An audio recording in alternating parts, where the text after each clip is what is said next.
turabaha ikaze mwese abakunzi ba Gahinyuza FM, twongeye kubamenyesha yuko uno munsi turi ku munsi wa gatanu itarike 9 z'ukwezi k'umunani 2024, munsi udasanzwe aho hano mu buhinga bw'ivyuma turi kumwe n'umutumire adasanzwe mumaze kuba mukurikirana nk'inshuro nka zibiri. Uno munsi bigiye kuba inshuro ya gatatu, uyu nawe tukaza kubana nawe tubicishije ku buhinga bwa none, akaba ari mu gihugu ca Canada, ariko tuza kumushikira duciye kuri wa muhora mu kirundi c'abarundi bavuga ngo igitega kumbure arazogacisha mu gusumba. Uyu nawe ngira mwamaze kumwumva, akaba ari umwubahwa w'umuhinga ntafatiro Patrice. Ikiganiro c'uno munsi ni ikiganiro kidasanzwe, hasaba uri hafi n'uri kure kwegera aho yumviriza neza agakaramu, urupapuro canke agakaye kugira ngo urushizeho kunguka ubumenyi, kuko n'umuhinga azaniye ubumenyi abarundi muri binabiriya. Tukanabashimira cyane ukungene mwagiye muza matanga ivyumviro ku biganiro bibiri yatanze, aho mwashikirije ubutumwa butandukanye mukenguruka mushima kuko mwungutse, kandi n'ubu twifuza ko muza kunguka kandi tukaba tubyizeye. Kubw'ivyo tukaba dufise ikiganiro c'uno munsi kidasanzwe. Ikiganiro c'uno munsi tukaba twagihaye umutwe waco ugutuje aba akwambuye. Iki rero ni ikiganiro kigiye kugira urukurikirane rw'ibiganiro bishobora kuzoba ari nka bitatu mu gihe bitoshobora kurenga ivyo. Ngaho rero tubasabe mube mwiteguye, umutumire nawe tukaba tugiye kumuha mikro kugira abaramutse yongere yidondore. Mikro mutumire twayigutumbirijeko. Egome ndabahaye mwaramutse, ndabahaye mwiriwe mwebwe mwese muri kumurakurikirana Gahinyuza FM. Jewe nitwa Ntafatiro Patrice, turazinanye, ndi umuhutu w'umumana canke umusongore. Murazi yuko umusogokuruza wanje wa mbere yitwa Kamana, tuja mu muryango w'abamana, mugabo ko twankwa bariyumvira barajya inama ya bose, baca bavuga bati twereka twiyite abasongore. Isongore nayo ni izina ry'Imana ikuri ibicumuro by'abantu, no kuvuga utabizi ntamenya yuko ari Imana. Umuryango w'iwacu ntiwamenje ku buryo uhindura izina, nka kurya abatare bamenje kubera bishe umwana w'umwezi, bamenje baca bitwa abashoma. Abashoma rero ni ukuvuga ko bamenje barishe umwana w'umwami, bishe umwana w'umwami hari Gitega Imakebuko ni bamwiciye, baca rero babwirizwa kuva ku izina ry'abatare baca bitwa abashoma. Abashoma rero umuntu wese azobabona azomenye yuko byavuye mu kumenja kubera bari bishe umwana w'umwami. Kandi gushoma ni ukuvuga guhwera, kanwa yahwereye bavuga ngo yashomye, n'amahasa rimwe rihwereye baca bavuga ngo birashomye. Aha rero mvuze ngo umumana canke umusongore, umuntu ntazigere yiyumvira ngo umuryango w'abamana waramenje uca witwa abasongore. Oya, twe niko yatwankwa. Namuka ku Mwamira wa Rutongati, kumuremera wa Gihetagihe c'umwami n'abagabo. Jewe ndi umutimbo kama wo mu kigabiro ca Gishora na Gatura ko ku mutumba witwa Masasu mu Gihetagihe c'umwami n'abagabo, muri Gitega Gitenga Titeka n'Amataba Tonyanga, ubutore n'ubutwari. Jewe ndi umupfare ubu kubera umugore wanje yarashengeye itariki 28 ntwarante uno mwaka, nkaba ndi mu kigandaro c'ikirundi c'abarundi, mugabo ndonse umuntu antumira nk'uku ndaheza nkishura ibibazo yambajije. Mugabo ikiganiro kizosubira itariki 30 ukwezi kwa Myandagaro uno mwaka, kubera ko tuzoba dukwije imyaka 8 ikiganiro c'ikirundi c'abarundi catanguye igenekezo ya 30 ukwezi kwa Myandagaro 2016. Mfise abakobwa babiri n'ingerane y'abahungu, mba muri Canada kuva 2001. ni jewe ndemeze ikiganiro citwa ikirundi c'abarundi. Nanditse ibitabo bitatu.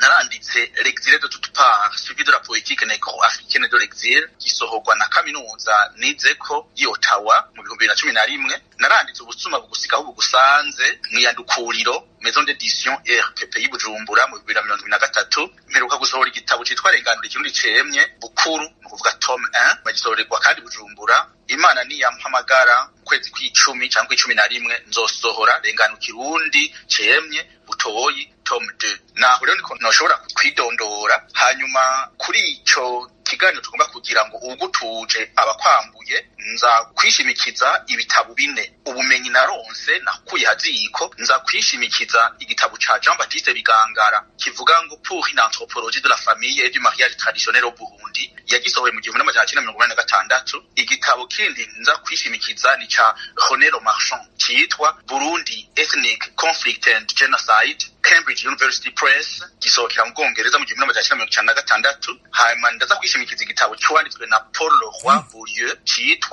De la colonisation chez les peuples modernes, yagisohoye mu 1874. hanyuma ndishimikiza kandi n'igitabo nanditse jewe Ntafatiro Patrice, L'exil de toute part suivi de la politique négro-africaine de l'exil. Kuko ndaza kuvugamwo ko exil no kuvuga guhunga, twebwe twaratwawe mu Burundi tutwagwa n'Abatutsi, tuba turi mu buhungiro mu gihugu cy'iwacu nyene. Ndaza guheza ndabishikirize, nibaza ko uko kwidondora bihuriranye. Reka rero nsubize ijambo umwubahwa Tasiano Nduwimana, kandi nkamucyane kubona banyizera bakantumira muri radio Gahinyuza FM. Murakoze cyane, namwe turabashimiye kandi twatunezerewe no kubana namwe muri kiganiro. Twiteze kandi twizeye ko kigiye gufasha cyane abariko baragikurikirana. Nkuko twamaze kubitangaza no kubimenyesha, nawe ukabugarutse ko ukanabivuga ko ugutuje aba akwambuye. Umwidondoro wawe werekanye ibitari bike mu bumenyi n'ubushishozi bw'ikirundi, ururimi rw'abarundi. Tutagiye kure, muri Gahinyuza FM akase ku Burundi tugashira mu migwi 5, aho umugwi wa mbere canke igice ca mbere ari icimbere y'abami, igice ca kabiri kikaba icingoma z'abami, igice ca gatatu kikaba ikijanye n'ingoma canke n'intwaro z'umwijima, hanyuma igice ca kane kikaba ikijanye n'igihe abarundi bahaguruka bagwana kugira bagarure demokrasi bari banyazwe, hama igice ca gatanu kikaba gitangura mu 2005 aho Uburundi bwatangiye kuramutswa umukuru w'igihugu abonetse ivuye mu matora, kandi ubwo rutonde rukaba rukibandanya gushika none munsi. Muri ivyo bice 5 rero dushiramwo akahise ku Burundi. Ni mu gice ca kabiri arico ngoma z'abami b'i Burundi tubonamwo ko Uburundi bwakolonijwe, kuko nkuko amaze guca ku mayanga ati hariho ubukoloni ubona, ariko kandi hari n'ubundi bukoloni buvugwa. Bigaragara ko abazungu bava i Buraya baje bakoloniza abarundi. Ivyo bikaba vyabaye mu gihe c'ingoma z'abami. Namwe muheje kutubwira ubundi bukoloni bwabaye. Tutagiye kure, umurundi canke umva ikirundi c'abarundi ariko akurikirana ikiganiro, ni gute wo mufasha gutahura ijambo gukoloniza canke ubukoloni? Turaguhaye mikro, ikaze. Ndagukengurukiye kuri ico kibazo. Ubwa mbere na mbere, Uburundi ni igihugu gisa n'icagowe. Mugabo mvuze Uburundi si amoko yose. Amoko y'Abahutu n'Abatwa yaragowe cane, kuko niyo yagize ubukoloni bubiri. Mugabo imbere y'uko gushikako nagomba ndakubwire ko mu Burundi harabaye ubukoloni, harabaye intwaro y'ubuja, cenza kuyita intwaro y'ubuja canke intwaro y'ukuntura. Kuntura umuntu ni ukuvuga ukumwaka ubuntu ntabe akiri umuntu. Intwaro y'ubuja rero canke intwaro y'ugucura bufuni na buhoro iri ubwoko bubiri. Hariho intwaro y'agacinyizo, intwaro y'ukuntura y'Ababirigi n'Abadagi bacinyiza Uburundi. Haraba kandi n'intwaro y'agacinyizo, intwaro y'ukuntura yakozwe n'Abatutsi ahanini b'intara y'Uburundi bacinyiza igihugu cose. Ukamuzi ko na Micombero bamuririmbira ngo intwara miheto ya mbere ni Koroneli Micombero n'igiti catewe mu Burundi. Bakabandanya niho bavuga ngo hagati mu Burundi ni imbuto mbi, uwo muti wazo nukuzirandura, n'ibiti vyimeza mu Burundi nukurandura. Abo n'Abatutsi baba bariko baririmbira Micombero bavuga yuko we ni igiti catewe mu Burundi, ibindi biti biri mu Burundi ni ivyimeza, none umuti wavyo nukubirandura. Ivyo ndaza kubishikako hanyuma. None uvuze uti ubukoloni canke ubuja canke ubwuntuzi niki? sinza kuza ndavuga ngo Bigangara yavuze gutya, ngo René Marchand yavuze gutya, ngo Paul Leroy yavuze gutya, cyangwa Ntafatiro yavuze gutya. Namaze kubabwira iyo muzoja kubirondera n'ubwa mbere jewe mbwira ikiganiro nkaca mvuga nti birahanaka kubera iki jewe ivyo nirondereye simba ngomba guha abigisha ba kaminuza batashoboye kubirondera ngo muzobirondera ngaha. Je mba ndorereye umuntu azoza kuntera kwinduru ngo Ntafatiro Patrice yavuze bitari ivyo, je ndamubwira nabisomya aha we wabisomye hehe. Ariko no munsi nahinduye nababwiye ibitabo. Ubukoroni ni intwaro ifatiye ku bihugu bibiri, ku moko abiri, mu mibano ibiri, maze umubano wa mbere cyangwa igihugu ca mbere cyangwa moko ya mbere agafata ingingo yo kwimukira ku wundi mubano mu kindi gihugu cyangwa mu ntara, maze abo bantu bakarungika abaco kuba mu kindi gihugu mu bundi bwoko cyangwa mu bindi ntara. Iyo ngingo yo kuja mu bundi bwoko ihangiro nyamukuru niyo kugeseza, kujakaza, kuntura no guhonya no gucura bufuni na buhoro abo bagiye kubamwo. No kuvuga abazungu baje mu Burundi baba baje kuhaba bafise umugambi wo kutugeseza, kutujakaza, guhonya, kuntura no gucura abafuni na buhoro abarundi. Co kimwe n'abatutsi bavuye i Bururi bakaja mu gihugu cose kizima bari bagiye kugeseza, kujakaza, guhonya, kuntura no gucura bufuni na buhoro abandi bantu bariyo. Ukamuzi ko kuri ico abantu ba mu Kibururi bavuga ngo murabazi abamaze abantu 72 bavuga ngo janiranye n'abatutsi kubera nta mututsi akaba i Bururi. Ivyo birazwi byaravuzwe. Ivyo bigashoboka kuko umubano, igihugu, intara cyangwa ubwoko bwa kabiri bwangajwe. Hariho abantu benshi bavuye mu ntara z'Bururi ugasanga baragiye mu Ruyigi bakangaza abantu bakaca bagatwara amatongo, bakagenda Imbo bakaca bangaza abantu bakaca batora amatongo, bakagenda n'Igitega mu Kirimiro ugasanga bace batwara amatongo. Ubwuntuzi rero canke ubuja bubaho ku mvo nyamukuru zibiri. Imvo ya mbere ni igihugu ca kabiri.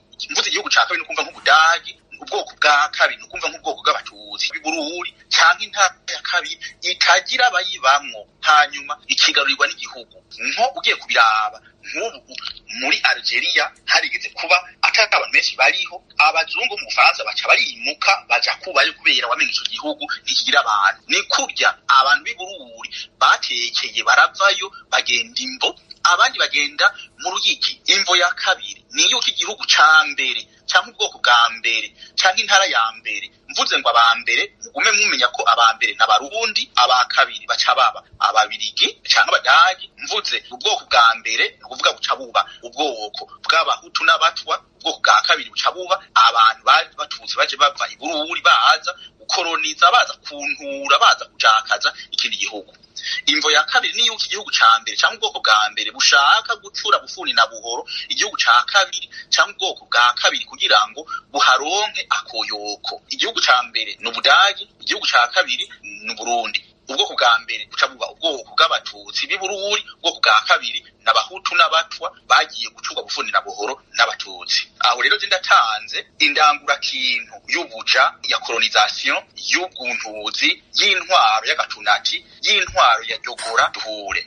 Aho niho nogeza. Ikindi kibazo rero mubaho. Murakoze cyane. Iki kibazo ngire ndababaze, niyumvira ko niyo tuba twadufise abatumire bandi canke abaca bakubaza bari kubaza na cyane ahantu usiguye ibijanye n'ukungene ubwoko bushobora gukoroniza ubundi, kuko iki kiri mu bihanze akarere canke igihugu, kuko urabisiguye neza kungene ababirigi n'abadagi baje gukoroniza Uburundi, ariko ucuzanamo kandi kantu katekamenyerewe kuvugwa ati ubwoko nabwo burashobora gukoroniza ubundi.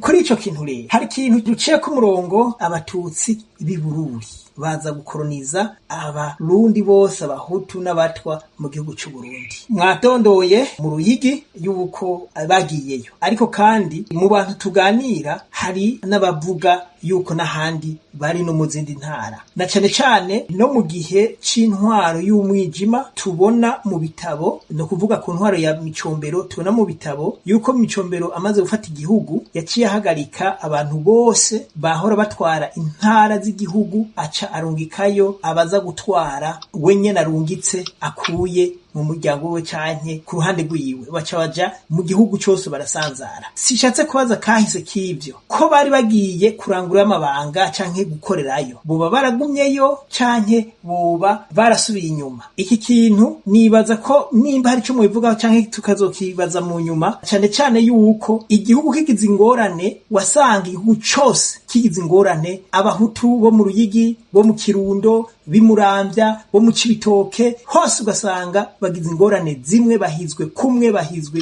umwanya umwe. Boba ari uko baba hose kugira ngo twe tubandanya ku kagingo gakurikira hamwe mwoba mufise akanyisho mu bivugako. Ndakingurukira w'iki kibazo. Imbere yo kugishika k'ico kibazo ngomba kubanza kongera kwa kandi kantu. Burya rero mu ntwaro y'ubukoroni, mu ntwaro y'ubwuntuzi, mu ntwaro y'ubuja, ikizwi coco nuko sabazungu, sabatutsi bagiye gutura kuri nabuhora abandi. Burya abantu bose barunguka. Nukuvuga abazungu barungutse n'abarundi barungutse.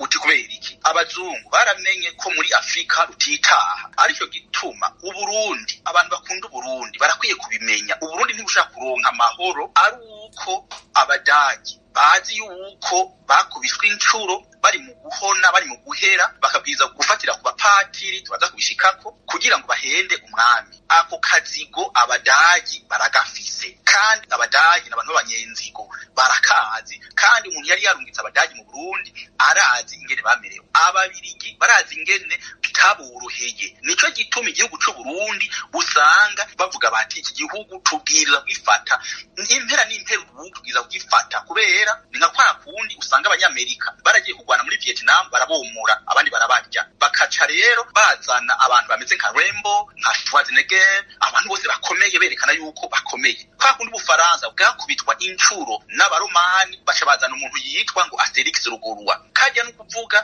no kugomba kwivyukiranya ngo umuntu ntabone yuko yamerewe nabi. Abadagi nabo burya barononekaye, ababirigi barononekaye kubera barakubiswe incuro mu Burundi. Nagize ibiganiro bibiri nereka ingoho zibiri, imwe yitwa Mauser n'indi yitwa Dresser, yuko izo nkoho zahariwe mu Burundi gushikana amasezerano. Ari ivyo byabaye muri Tanzania, ivyo byabaye mu Rwanda, ivyo byabaye muri Kongo. Ni igihugu cy'u Burundi conyene cabigize. Abazungu barungutse baramenye ko mu Burundi rutitaha. Ubwa kabiri, abatutsi mu Burundi barazi ko abahutu ari abantu bakomeye kandi beza, arico gituma babahonya cyane, babatuka ngo babasubize inyuma mu mvyino, mu mvugo, mu migani. Uriko urabona abatutsi basubiza hasi abahutu, wewe uri umuhutu banza uturyoherwa kubera umbiriza.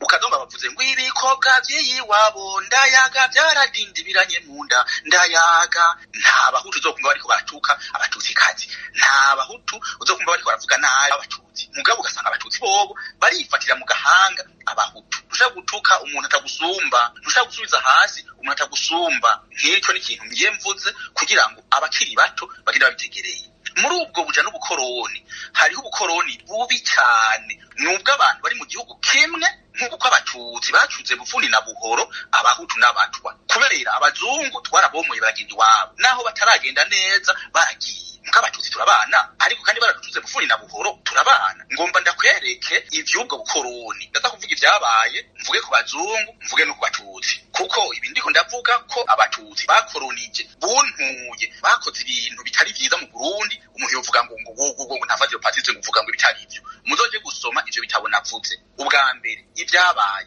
mukahise, abazungu bifata ko basumba abirabure bo mu Burundi. Nukuvuga mu kuza kudutura bufuni na buhoro bavuga yuko badusumba. Abatutsi nabo bifata ko baruta abahutu, n'ubu bifata ko basumba abahutu. Ivyo nta muntu ashaka kubimbuza. Mwibwizwa shingiro umututsi umwe angana n'abahutu batanu, kubera abantu 14% baronka 40% y'abantu hari ya 85%. Ubona ko ndiko ndavuga ibitari ivyo azonyandikire tuvugane. Intara bavamwo abazungu bavuye mu Budagi, bava mu Bubirigi, abatutsi nabo bava mu ntara ya Bururi. Ivyabaye ingwano, Ubudagi bwaragwanye n'Uburundi, hanyuma Ubudagi bwarashize amasezerano mu guheza ingwano. Abatutsi nabo, abatutsi barihagiye ubutegetsi, haraba amakudeta. Ntihabaye kudeta imwe, zabaye nyinshi cyane. Ubwa mbere na mbere kudeta yo mu 1670 harongowe abatutsi kazi gusa n'umwami naka, iyo ni kudeta. Kudeta ya kabiri yo kwa Mwezi Gisabo, kudeta ya gatatu yo kwa riri ku mutima agandaguza Mutaga wa kane, iya kane bagandaguza Mwambutsa umuhungu wa Mutaga, kubera mujya mwami Mwambutsa umuhungu wa Karabona ntiyabwiza gutwara igihugu. Kudeta ya gatanu ya Micombero, kudeta ya gatandatu Bagaza, kudeta zibiri za Buyoya, nukuvuga amakudeta indwi yakozwe nabo bantu. None ivyo bintu biri gute? Nukuvuga abazungu bararungika umurezida mu Burundi, bakarungika abapatiri ntakiri ikintu bari baje gukura. Abapatiri b'abazungu bari baje kwiba igihugu no konona abagore bacu no konona abakobwa bacu. Ivyo umwami w'Ababiligi yarabivuze. Ugomba ivyo bintu bazogenda kuri YouTube wandike ijambo ry'umwami w'Ububirigi, bazokubwira ko yabwiye abapatiri ngo muzoze muri yendera naho bagore ngo muri Afrika mu ntacu. Ivyo birimwo ntimwabe mwibaza ngo nafate patiri ko ndashegura. Abatutsi nabo umukuru w'igihugu yava i Bururi, igisirikare cy'ubwoko bumwe cyangwa bamvugira Igitegamva, Buramatari ugasanga ava i Bururi, Musitanteri wo mu Giheta ugasanga ava i Bururi. Iyo tutamwirukana mu mwaka uraho twebwe abanyagiheta twari tujya dukaravye, ni mu Giheta gihe tungami n'abagabo twayirukanye Musitanteri wahariye, chef de zone ugasanga yamuka i Bururi, umukontable wa komine no kuvuga umunyabigega yamuka i Bururi, umunyezamu ugasanga yamuka i Bururi. Ivyo byarabaye mu Giheta. Ivyo baca bavyita intwaro y'ubwuntuzi, intwaro y'ubuja, nkuko abadagi barungika abantu baza kubakorera mu Burundi, cyo kimwe niko n'abatutsi b'u Burundi bakoze. Umukuru w'igihugu, igisirikare, Buramatari, Musitanteri, chef de zone, comptable, umunyezamu ugasanga bose bava i Bururi. Ubu naho 95% baba pastori bari mu Burundi usanga ari abatutsi. Kubera iki? Nimva ko ari ubwo bukoroni bwabandanije. Wotegera igituma abavuga butumwa na pastori benshi ari abatutsi. Abasenyeri ndaza kubavuga hanyu, kubera abasenyeri ndaza kubavuga ninerekana yuko Uburundi bukiri mu bukoroni bwa Vatican. Ireka nginda kavuze umukuru w'igihugu arakonora Ecclesia Katolika, ndayakonorora. Arakonorora musenyeri mukuru w'Igitega, arakonorora musenyeri mukuru w'Ubujumbura, n'abakontorora. Abo bantu bakontororerwa i Roma. None ko abantu baba mu Burundi bagatwara mu Burundi, umukuru w'igihugu atabakontorora, bumva ivyari biki? We ntumva ko abo bantu ari abakoroni barantunga bamburane. Jewe ndiko ndabivuga nk'umuntu w'umuhinga. Abazungu aho baba, abazungu baba mu bisagara, abatutsi nabo baba hehe. Bururi ni intara ya nyuma kuko bagiye kubaka ahandi iwabo barahareka. N'ubu genda mwubakwa Tasiyano turiko turavugana, n'ubu ufata indege uve muri Australia ugende mu Burundi, utugende i Bururi, uzosanga igisagara cy'iwabo kiri inyuma. Ariko niho havuye abaperezida batatu, niho havuye abakuru mu gisirikare, niho havuye abadandaza benshi cyane, mugabo barahandi n'abakoroni ntibakundi wabo. Sabatutsi gusa bibururi. Ngomba ndaguha akarorero. Ububirigi bwaratwaye Kongo mbirigi n'Uburundi n'u Rwanda. Uzi n'amatunga ababirigi bivye muri Kongo. None wosigura gute ko igihugu c'Ububirigi cagumye inyuma? Ngomba ndakwereka ibindi. Ikintu ciyitwa amahugu y'abanya Espagne, Empire Espagnol. Wosigura ingene igihugu ca Espagne casubiye inyuma n'ingene cari gifise abakoroni benshi. Si ivyo gusa, Portugal urashaka kwiyumvira ahantu batwaye, mugabo Portugal kirakenye, Espagne irakenye, Ububirigi burakenye. Ufatiye ko n'ubu abantu bagomba gufata mpiri Kongo kubera bazi yuko itunze. Burya rero ibintu mvuga ntibari ibintu nkuye mu mutwe, bibari ibintu biboneka na wewe ushaka kwibonera.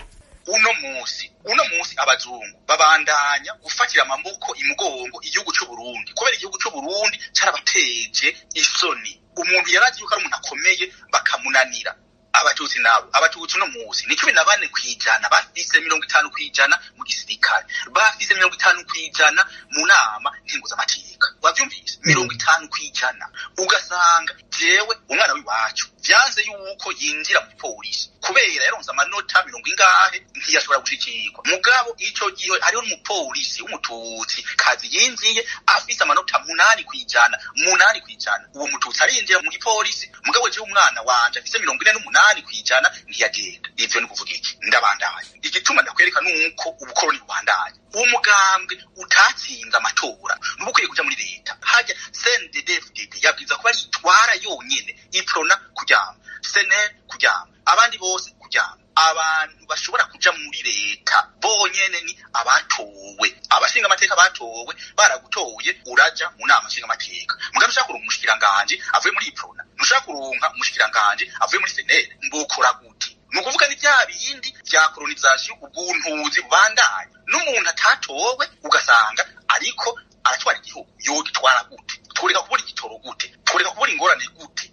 kandi leta yo nyene irimwo abantu bagwanya leta yo nyene irimwo abantu badashaka umukuru w'igihugu. Ngoma ndaguhakarurira igituma ndakubwira yuko usanga hariho ubwuntuzi b'abatutsi bagaya abahutu. Uwo mukuru w'igihugu General Major Evariste Ndayishimiye nyene inganje yarafashe ingingo aravuga ati muri Qatar hagenda kuvuza ingoma abanyagiheta. Uwo mushikiranganje umututsikazi arabyanga. Uwo muzi nta munyagiheta numwe yagiye kuvuza ingoma i Qatar, ahubwo hagiye muyaya wiwe hagenda n'umukobwa wiwe. Abantu batavuza n'ingoma nibo bagiye i Qatar. Nibo barenze ndiko ndakubwira nti agasuzuguro rero kurya abazungu bibaza ko basumba Barundi nuko umviriza uwo muntu umukuru w'igihugu cy'u Burundi nyene inganje niwe muntu wa mbere mukuru umushikiranganje wiwe umukuru w'igihugu yaravuze wavuga ibindi ari umukuru w'igihugu. Ivyo biro kuri YouTube ntavugira ngo ntafatira Patrice ngo Jean Griki baravuga ingoma arabantu bashikana n'igihugu cy'u Burundi abavuza ingoma barimo. Aha nariko ndakwereka ubukoroni ubuja n'ubwuntuzi. None rero narabivuze imakamba ubu noba ndagirije ngaha kubera nagomba ntangure ibintu by'ubukoroni bufatiye ku madini noba ndanye nkagarukira ngaha. Uti none neza na neza baravuye iyo bagiye oya twebwe Igitega jewe narutse mbona numva ngo Murengera numva ngo Basomingera bari abantu baje gutwara babahima n'abatutsi baje gutwara bamuka ibururi niho bari. None Igitega ko abatutsi benshi bariyo tworonka ikarate yitwa Nyabututsi gute? Ntibikunda bagiye rero bagenda baragumayo haba mu Bukeye burya bariyo haba hehe bariyo. Mu mwuga wo kubaka hari ikintu bita itimasi nibuye canke itafari ushira mw'ipempe ukaca ushira irindi tafari canke ibuye mw'ipempe ukashira ku mugozi ibindi byose bikaca bija ku murongo. Baca bafata itimasi imwe ibuye rimwe bakarizana mu Giheta iry'umuhima iry'umututsi irindi bakarijana mu Bukeye n'umuhima n'umututsi uwundi mu Kirundo uwundi Ingozi uwundi mu Ruyigi uwundi hehe. Abo bantu nibo baca bavugana nibo baca bakonora igihugu cose nibo baca bafatirwako. Aricyo gituma ibintu byaba ahantu hamwe bati mu Giheta n'amahoro ngo hanaka n'amahoro ngo hanaka ngo n'amahoro. Bagaza twara igihugu hariho amakaye bandikamwe umuntu we nk'ubu Tasiyano Nduwimana uvuye iwanyu ukaza ku mutumba wa Muremeri wacu baje kwandika kwa nyumba 10 kubera kugira ngo bamenye abantu biko baragenda nyumba 10 wasanga arinde wasanga ari uwo nyene. Nuko rero ntaho bagiye bagumyeho aricyo gituma baje baheba iwabi Bururi baranga kubaka ibururi wabo baza kubaka Igitega baza kubaka Bujumbura. Aricyo gituma aricyo bindi bisagara usanga byarateye imbere gusumba ihandi. Urangumburane rero abo ndiko ndavuga kandi je ndiko ndavuga abatutsi simvuga bose mvuga abatwaye igihugu kubera hari abatutsi bari bagowe batwaye bose. Agahanambwa nuko uwitwa Buyoya yapfunze mu byarawe bagaza bamwagiza ngo arafise inkoho ahakugwa n'umwuba yitwa Maître Segatwa Fabi niwe hamukuye. Nahanogeza rero mwubahwa urangumburane. Murakoze cyane ku nyishu mutanze kumbure birafasha beshi kuko hariho abahara biyumvira bati uvuze umututsi w'umuhima ni umuntu nuno munsi yobaba ibururi ariko no kuvuga bari hirya no hino mu gihugu. N'akarorero twoje tubandanya ko nuko nka Emile Moroha aba mu ntara za ruguru hamwe na hamwe ukasanga bavuga ngo ni umunyaruguru ariko mu bushakashatsi byerekana ko bimutse bava mu ntara z'epfo baduga ruguru iyo uno munsi baba. Rero iki kintu cyo kuvuga ngo abaruguru n'abepfo abantu benshi kirabacanga buke ndibaza kusobanura umutanze ko gishobora gufasha abantu bakamenya neza na neza ikintu n'ikindi na cyane yuko ibi biriko biravugwa ari ibintu bijanye no kugira ngo abantu basobanukirwe ukuri n'ivy'ukuri kandi bamenye ibintu n'ibindi kuko ni naho hari iterambere. Burya iyo abantu batazi ikintu c'ukuri cyangwa badafise inkuru z'ukuri iterambere ragora kuko turabivuga kandi tukabivuga mu bisanzwe iyo kahise katazwi neza biragoye no gutwara igihugu kuko igihugu ingingo zifatwa zitegezwa gufatirwa hisunzwe ukuri hisunzwe akahise hisunzwe akazoza byose biri mu kuri. Naco gituma rero mwene ibi bintu muriko murashikiriza mushirako n'urudome mugashaka n'akaburungu hejuru kuri i kugira ngo abantu bamenye ko kajako ico kintu ciza kuko umuntu wese arashobora kugira ante kwitahura kandi agatahura n'ibivuzwe. Ari naco gituma twongera tugatera kamo uware wese akurikirana ikiganiro afise ikibazo nkuko mwatanze ikaze ko wese afise ikibazo cyangwa yoshaka kumenya nuko turabibutsa yuko kuri Gahinyuza FM twakirwa wese ku vyumviro vyiwe ari kibazo ari nyunganizi wipfuza iganiro mudushikiriza ubwo butumwa mucishije kuri zirya nzira twamenyesheje haba ku nimero ya telefone canke kuri email gahinyuza@gmail.com. nuko reka imbere yuko tubandanya ku kibazo gikurikira dusabe mu buhinga bw'ivyuma babanze batumirire amate.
Turabandanya turi mu kiganiro ubu tukaba tugiye ku kibazo gikurikira. Nivyo dukurikiranye ivyo mutuganiriye biraboneka neza yuko Uburundi n'abarundi baguye mu ngorane na cyane yuko nkuko mwabisiguye ke mukavyerekana yuko abahutu n'abatwa nabo byabaye ibindi bintu kuko bakoronijwe nabo bari basanzwe babana mu gihugu kimwe. Twisunze rero isiguro mwasiguye mwatangiye ibijanye no gukoroniza tukabiraba neza turabona yuko mu Burundi abantu bakoronijwe, ariko rero ko mwatudondoreye gukoronizwa kujanye nuko aba bantu bakura inyungu mu bo bakoronije bakazijana iwabo nkaho byo gutora amahera gutora ubutunzi bakacabujana iwabo kubacinyiza. Ico kirumvikana. Ikintu kijanye no kwizera ko wavuze uti abapadiri baraje, nivyo none abapadiri baraje sinabapadiri gusa byo kwizera. Turabona yuko abarundi guhera kera ntovuga igihe cyose hariho abarundi canke hariho abantu muri kaya karere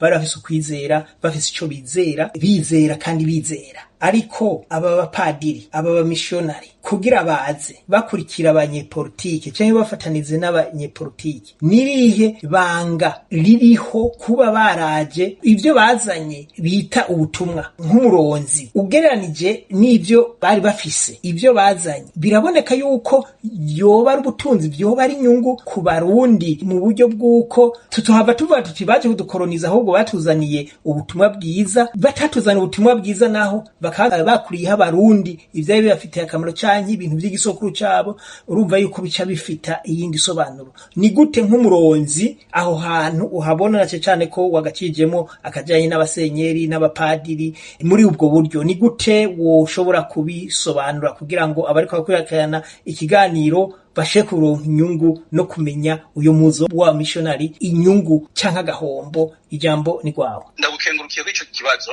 Umwambe na mbere jewe aha muri Canada narigeze gutumirwa mu munsi mukuru w'ama ambassade w'ubuserukizi bwa Afrika. Uwo munsi mukuru w'ama ukunda kuba umengo mu kwezi kwa gatanu. Hanyuma rero nari natumiwe n'ubuserukizi Burundi ngaha muri Canada kugira ngo jewe nje muri uwo munsi mukuru. Ndagenda turi kumwe n'abantu ntagomba kuvuga hano, mugatwara abantu batanu. Haraza umuntu yahoze atwara mu Burundi arungitswe n'igihugu ntagomba kuvuga kubera hari abantu benshi. Hanyuma uwo muntu yambwiye ati burya mu 2015 ati ibintu vyose byaheze. Niko yambwiye ati ibintu vyose byaheze. Ati ikintu tutashoboye gutegera neza ati imico kama y'abarundi ntitwari tuyizi neza. Ati imico kama ni ukuvuga ivyo mwemera, ivyo mukunda, ivyo mushira imbere ntavyo twari tuzi neza. Wavyumvise? Rero ndagarutse mu ntwaro z'ubuja, ndagarutse mu ntwaro z'ubukoroni. Abazungu baje mu Burundi, baje mu Afrika, bari baje gukora iki?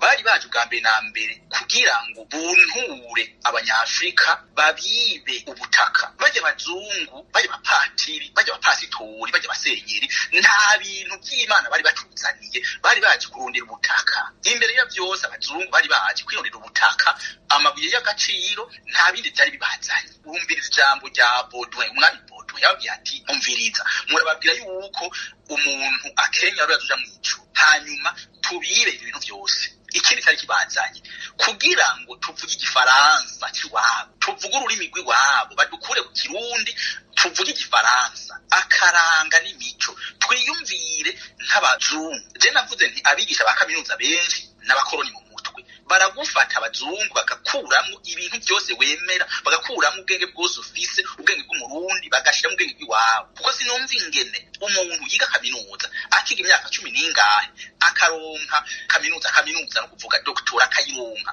akabandanya avuga akigisha Kirundi mu Gifaransa. Ivyo ntabyo nshobora kumva n'umuzi n'umwe. Sinumva igituma bavuga ngo saison culturelle A, ngo saison culturelle B, ngo saison culturelle C. Ha kuvuga urushana, ha kuvuga agatazi, ha kuvuga isebura. Nukuri kwa Mungu. Nukuvuga ico gihe uba waramaze kumukoroni. Nukuvuga nari navuze imico. Babaje kandi gusambagura nukonona imico y'ingene abantu babana. Ibi bintu batuzanira ngo abagabo n'abagabo, ngo abagore n'abagore, ni imico yiwabo bagomba kwiza mu Burundi, kandi utabikoze bagakwirukako.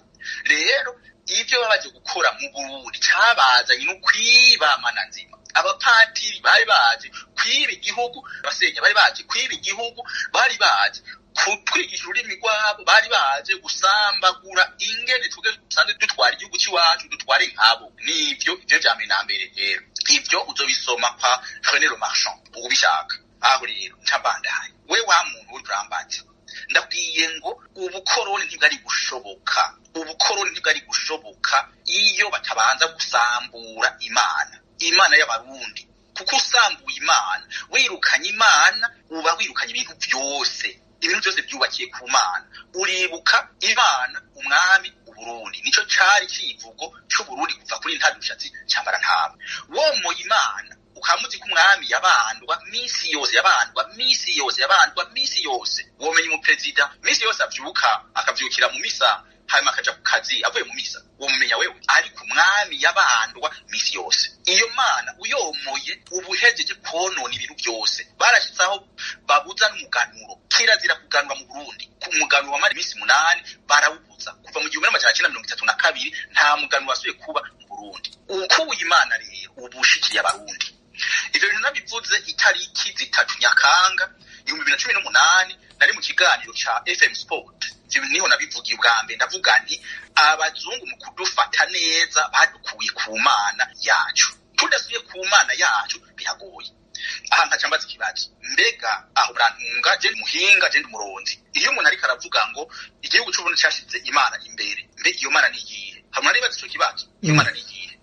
Ishaka kuba ari Imana y'u Burundi, kuko yaba ari Imana y'u Burundi bajya abantu babandwa b'imwaro baba baretse bakabandwa mugumengo barabuje kubandwa. Ivyo bibuzwa nande? Bica bibuzwa na Papa. Ni Papa dashaka yuko iryo dini ry'abasogokuru mu Burundi iba. Papa abituma intumwa yiwe umukoroni kandi ari mu Burundi, akaca bitumande musenyeri mukuru wa hanaka n'umukoroni kandi kuko yumvira Papa, abakaca bitumande basha bituma patiri mukuru waho hantu. Wavyumvise bya bindi nka bimwe navuga by'umukuru w'igihugu nande wavyumvise?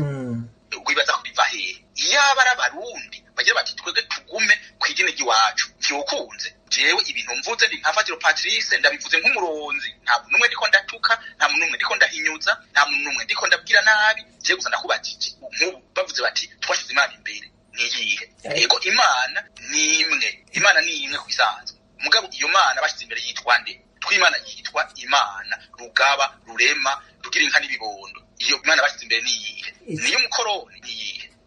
turabandanije. Ico kibazo jewe rero kirahambaye. Sabwe? Nico kibazo kirahambaye kuko no mu bwizwa shingiro ntibavuga Imana iyo ariyo. Tuba dukwiye kuvuga iyo Mana iyo ariyo. Rero mujana kubwirane abazungu mu kudufata badukuye ku Mana, badukura ku gusenga kwacu, badukura kuntu twege tubayeho. Umaze kudukura kuntu tubayeho udushikiriye. Kandi ikintu womenya abazungu turabasumba gusenga. Jewe ndabivuze, jewe ndi umuronzi, ndabwiye ko abazungu tubasumbya gusenga. Iyi mico kama ihera muri Afrika. Niko batwemera ko umuntu wa mbere yabaye muri Afrika, no kuvuga Imana yatangiye gusengerwa muri Afrika. Iyo bafise n'ivyigano mu gifaransa bavuga muri copy. No kuvuga Imana nyayo, gusenga nyako kuri muri Afrika. Baraje basanga Imana umwami Burundi babwiza ko caba bisambagura. Mu gushikira baru babwiza kubanza gukura iyo Mana. Ngoma ndakubwira. Ubonye musenyeri, burya musenyeri n'igishego. Igishego kubera abantu basengana na kiranga Imana, kubera mu Burundi nta muntu asenga kiranga, ko nta muntu asenga musenyeri. Abarundi basenga Imana bakabishikanwa kona kiranga Imana. Nkuko tugenda mu isengero patiri akadufasha gusenga kugira ngo dushikire Imana. Ariko twebwe twasenga Imana nta muntu yasenga kiranga. Abazungu baca barafata igishego ngo umuntu bari karashegura. Gushegura no kuvuga iki? Gushegura no kuvuga amajambo yo gusenga kw'abarundi akera. None je ngomba ndakubaza iyo tasha turi kutavugana. Umupatiri avuze ngo hora n'umukama murahura. Patiri aje kunwa kayiri wa mutumiye. Urumva kubwira ngo hora n'umukama ntacyo ashaka kuvuga. Iyo ni imvugo yo gusenga. Hajya nabo bari karashegura, abari karavovota.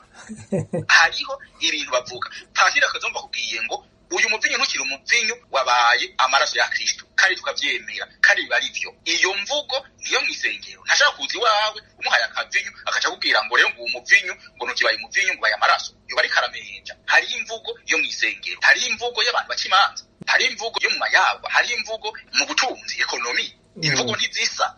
Rero ngo mvuga ngo igishego ngo arashegura. Gushegura no kuvuga amajambo yo gusenga. Baca barafutanya, baratuka, barasheguza abantu bose, baratuka abantu bose basenga. Kera abantu babandwa kumutaga no mw'ijoro, mugabo kubera abazungu bashitse babirukako bagomba kubica, batangura gusenga mw'ijoro gusa. Aho rero igituma burya abazungu badukuye ku Mana bari badushikiriye, kandi ko burya abantu bazanye Imana yindi atari Imana y'u Burundi, ari abakoroni. Diyoseze yo mu Rutana urabivuga mwubahwa? Ndakumva cyane.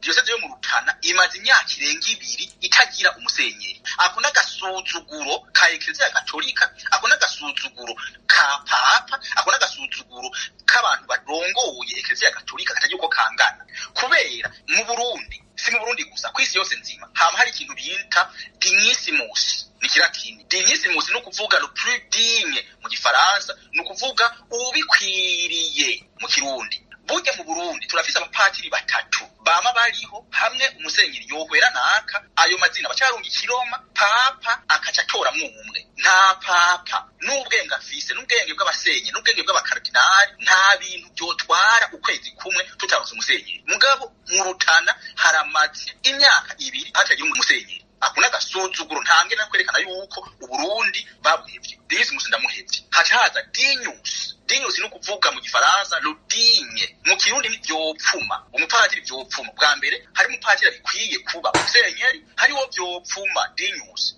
Haca haba n'undi yitwa Dignor. No kuvuga mu gifaransa lo moins digne. Mu Kirundi njanye nuko nta kundi. Abo bapatiri bama bariho n'ubu urazoha ikiganiro umusenyeri azokubwira ko abo bantu bama bariho. Nukuvuga ko Eklezia y'u Burundi, Eklezia Katolika burya yarashikije Papa Francisco abantu batatu. Mugabo haheze imyaka 2. Nukuvuga ko umusenyeri mukuru w'iwacu mu gihe ndagita umwami n'abagabo nyene icubahiro Bonaventure Nahimana atwara diyoseze 2, kandi yashobora gutwara diyoseze imwe, atwara diyoseze nkuru y'Igitega agatwara na Rutana. Kubera iki? Papa munaniza gutyo, kandi abantu babwiza kuba bariho bavyumvise. Nukuvuga ko ni bwa bukoroni, ni kwa bundi. Nkaja ndakugira rero ndi wa mugenzi wanje burya je naragize ikiganiro mu 2019, ndagira ikiganiro nderekana ingene gusenga kw'abarundi no gusenga abazungu batuzaniye. Nsanga abarundi twasenga neza gusumba ivyo batuzaniye. Murantunga mu ngura rero mw'abantu mwe muriko muranyumviriza. Jewe ndi muhakaye, je ndasenga gose nibashaka, nta muzi je ntasenga.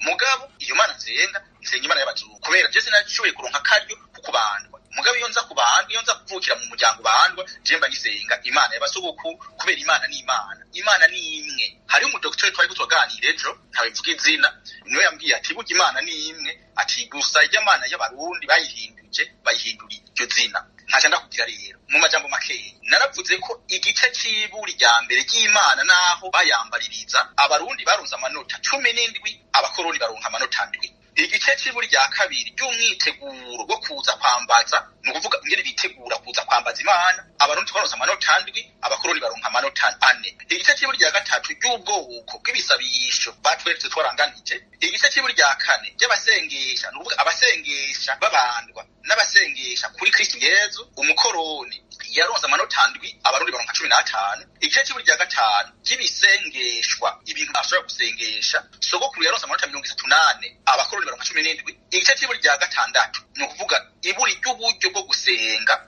ico gice cyaronse amanota 13 abakoroni baronka 8. Murazondera ico ikiganiro cyaheze umukoroni afise amanota 51 sogokuru nawe n'ukubandwa afise amanota 81. Jewe nari umuseminari ivyo gusengesha muri Eklezia Gatolika ndabizi nka vyose rero je nararaba nti basenga gute ibi bintu nivyo ibi nivyo naca ndabaha amanota abakoroni abarundi nkabaha amanota. Twebwe abarundi twaronse amanota 81 abakoroni baronka 51. Bivuga ko twebwe abarundi twasenga Imana nyayo kandi tugasengavyo kandi ko ari twebwe dufise imico kamba byiza. Ngomba ndakwereke abarundi nibo bitorera kiranga Imana bo ku mutumba no mu ntara n'ibwami n'abarundi bamwitorera. Wewe kandi uw'Imana tasien barakubwira ngo haragize gutora patiri mukuru ngo rego tugomba utore patiri mukuru ntuzobona papa yakungitse bati ngomba musenyeri twe turaza abasenyeri bo babasenyeri mugani b'abasenyeri kubera iki kubera ngomba ndakivuge mu Congereza hariho lobbying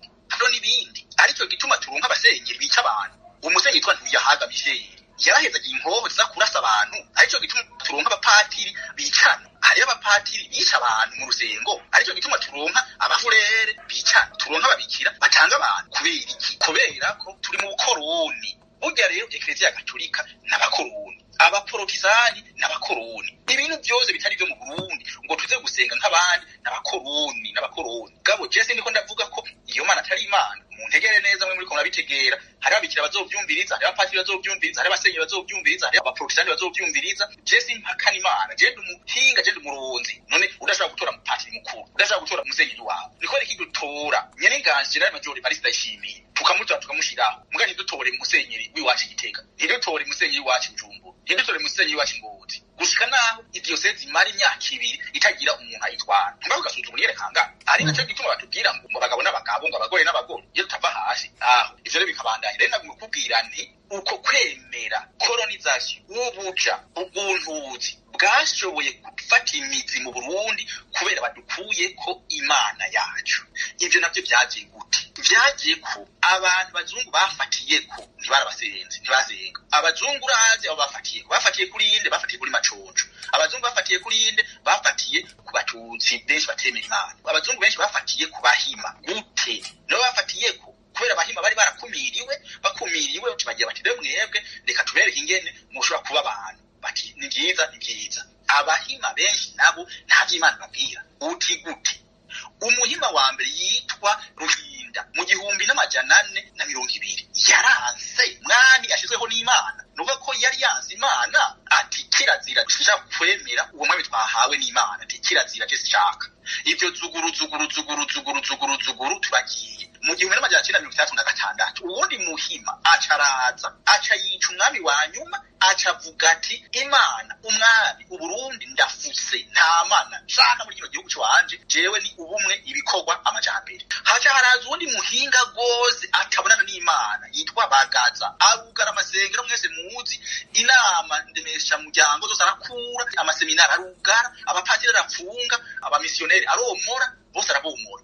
Iyo abomora akaca ashyiraho idini ry'iwacu nari kuvyumva mugabo yanka Imana nkaca mbandanya. Ubundi muntu nawe adashaka Imana na gatoya yitwa Petero Buyoya. Utuje nazo bije gute? Abaratini bavuga bati vox populi vox dei nukuvuga Imana imanira mu bantu ahari inama haba Imana. Abantu bumvikanye bagatora nyene icubahiro Melchior Ndadaye tukamushiraho yari umuntu twaronkejwe n'Imana aramufata aramugaragura aramwica gushika uno munsi Petero Buyoya numumenja kubera arishe Ndadaye Melchior je namushiriye ubanza gwaraciwe n'abarundi wavyumvise rero muri ico gihe abazungu baciye bacakura abantu badashaka Imana baca barasambagura ibintu by'Imana hanyuma tushatuba abakoroni gutyo tushatugwa mu buja gutyo arico gituma abo bantu nyene babuyoya babagaza ba micumbero n'ababamuka ko n'ababemera batazopfa bavuze inamujani ko inamujani yagomba kwica umwami ngo hagaruke imico kama y'abarundi yisha umwami ko uwo mwami aza gucurika umutwe hamwe n'abanzi b'u Burundi bakaba bakoroni ati jewe ugomba kumwicira ntiyabishoboye mugabo ati bidashobotse ko nica umwami jewe ndabinoko muri abazungu uwo muntu ntazopfa avuzwe ntashaka kuvugwa n'abo bantu kubera uwo mupfasoni yagomba kugarukana Imana yacu nawe ariyo bagomba kurwanya arico gituma ntibazopfa bavuze runyota yagira ati oya tugumane agateka k'iwacu tugumane Imana umwami w'u Burundi arico gituma abo bantu abo bahima nabo batutsi n'abagamba b'abatutsi bagiye bakura zina muhutu mu gutwara igihugu cy'u Burundi mu baganwa mu batware bose barabakuye ivyo muzoje kubisoma mu bitabo no kwa René Marchand Burundi Ethnic Conflict and Genocide Cambridge University Press England 1996 ni gitabo cyanditswe na René Marchand ni ihonyabwoko n'ivy'amoko apfa mu Burundi gisokera kuri Cambridge University Press isokera mu Bwongereza mu gihumbi kimwe na gatandatu muzogende kubisoma mu birimwo ko abatutsi barafuse bafadikanije n'ababirigi barafuse zina muhutu ariko aratwara no kuvuga mu yandi majambo n'ubukoroni kubera abantu barabantu bashaka ko igihugu kigumana agateka kigumana Imana yacu kigumana imico kama yacu nuko rero je niko nokubwira nanje naramvye gose navuze ndaruha ikindi kibazo nocishura murakoze cyane ariko hari akantu kamwe imbere yuko dusozera wavuze ikintu kijanye no kuvuga uti ibishegu iryo jambo ibishegu uno munsi abantu barivuze barifata ku munwa kuko n'umuntu ariko aratukana bavuga ngo ni igishegu cye igishegabo sinzi ko nk'umuronzi w'ikirundi ko ashaka kuvuga n'igishegore ntavyo nzi ariko ni jambo bahaye iyindi siguro binyuranye n'uko kuntu uriko urabivuga kandi niyo bavuga ivyo kubandwa ni jambo rimeze nk'uko menga ni igitutsi uno munsi ririko riravugwa ariko ugiye mu ndimburo canke ugiye kuriha nk'isiguro nko mu masegonda make kugira ngo twe twerekeza ku ico turangiriza ko hari ico bivuga ko ayo majambo abiri igishegu hamwe no kubantu kugira abantu bumve kuko ayo majambo no munsi abantu yatahura nk'amajambo mabi cane no kuyavuga utoyavuga mu kanwa mwubahwa je nakubwiye ko ico abakoroni baje gukora ico abazungu baje gukora mu Burundi ico abatutsi baje gukora mu zindi ntara kiretse Burundi ni Burundi naho nyene barahakoronije barahuntuye nuko imico kama yabo irengana ngomba ndakubwira ikintu kimwe uzokumva mu Burundi bakubwiye ngo abantu bavuga ikirundi neza n'abanyamugamba wavyumvise mu mugamba ngo bavuga ikirundi neza nukuvuga abanyembo nukuvuga abaragane nukuvuga abamoso nukuvuga abarimiro nukuvuga abandi bose bavuga ikirundi kitari cyo wavyumvise kandi ibyo bintu bikaja mu mutwe ngo umuntu ariko aramusora ikimoso n'ururimi rwiza ikirimiro n'ururimi rwiza je niko ndarivuga ururimi rwiza hariho abagamba je nshunza kuvuga ikirundi kandi akivuga neza cyane nukaza wumva ngo ururimi rwiza ngo ruvuga mwijenda ngo ururimi rwiza ngo ruvuga ngo umugaba kubera iki wavyumvise agasuzuguro umukoroni abwiza gufuta imico kama yawe ahera ku majambo ahera ku rurimi arico gituma tuvuga igifaransa tuvuga icongereza c'abakoroni umukoroni akorokeye mu Burundi ntashobora kubandanya ntashobora kwemera ko babandanya bavuga ngo bishego acavuga ngo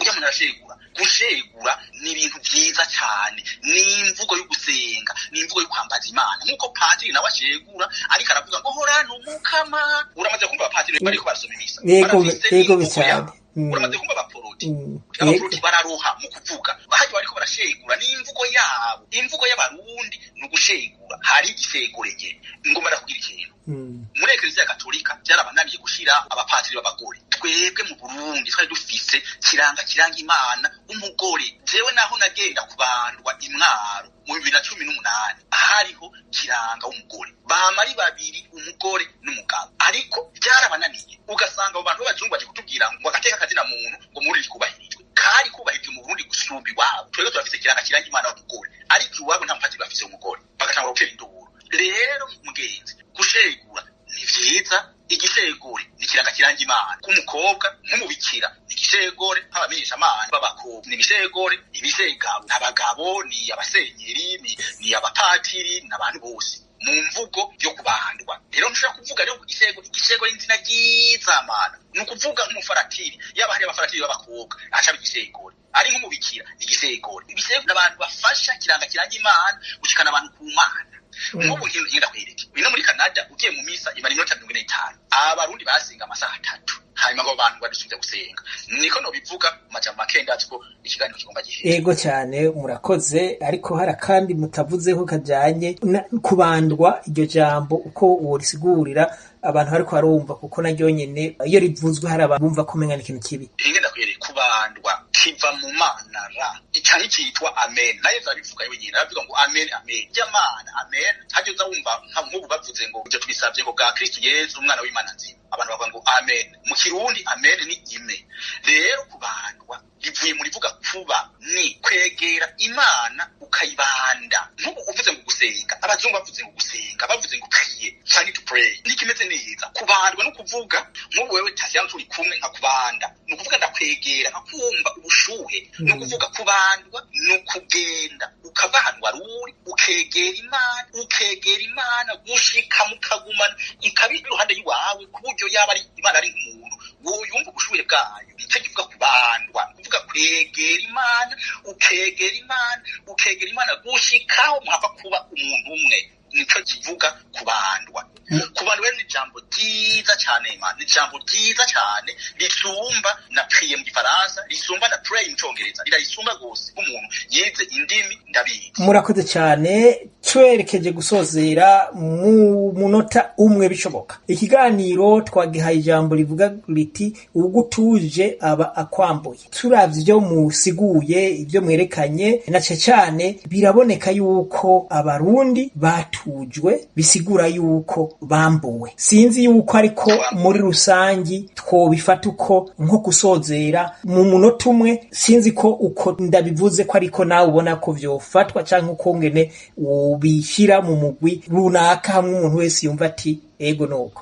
Ijambo ni gwawe. Ndawukengurukiye muri icyo kibazo. Nibaza ko ikiri kiganiro zogira nzosigura uwo mwibutsa neza ugutuje abakwambuye. Wa muntu kwambura no kuvuga si kwambura gukura impuzu, ni kwambura kwiba. Abazungu baraje baradutuza, baratwaka Imana yacu, baratwaka ibintu byose, baca baratwambura, baca baratwiba imico kama yacu, baratwiba ubutaka n'ubu bagomba kugaruka gutora, baratwiba imico yacu, baratwiba ukumvikana. Ngoma ndakubwire abarundi naho abami bica abantu bakeye, ariko abazungu bamaze kuza urabona haci haza n'amahunyabwoko, baratwambuye, baratwibye. Batwiba iki? Batwiba ubutare, batwiba intara, batwiba ukuntu twiyumvira, batwiba Imana yacu. Baratwije gose. Abatutsi baradutuje, baza kutwuntura, baza kudukoloniza, baza kutugira baja, nabo nyine baratwiba intara. Genda mu Rumonge uzosanga hari intara abantu b'Ibururi bagiye kwihagira, genda Bubanza uzobisangayo, genda mu Ruyigi uzobisangayo. Baratwivye intara, baratwiba ubutwari, baratwiba intwaro, baratwiba byose. Igikomeye gose baratwiba n'ubuzima, baratwicira abavyeyi bacu, baratwicira abantu gutuje abakwambuye. Dufatiye kuri colonization no kwiyuntura n'intwaro ya Jogorature, baratwambuye gose. Ninaronka akanya kumbura Imana intangaje hama mukami jambo nzobisigura. Baratwivye, baratwambuye gose, twarambuwe.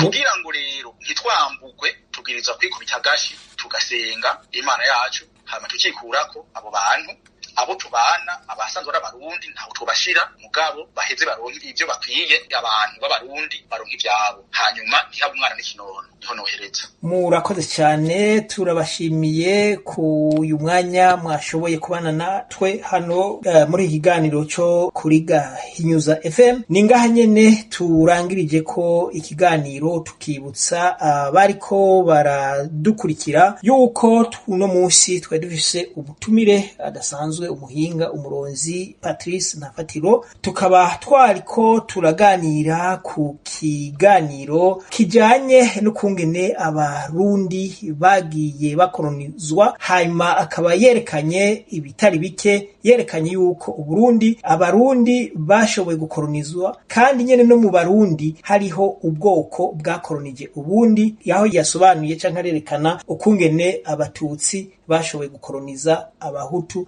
n'abatwa. Ivyo mwabikurikiranye, abatabikurikiranye muzokurikirana ikiganiro ku buhinga bwa none kuri YouTube canke kuri Facebook, muzogisangako canke ku mihora yanyu ya WhatsApp ku magrupe mushobora kugihanahana.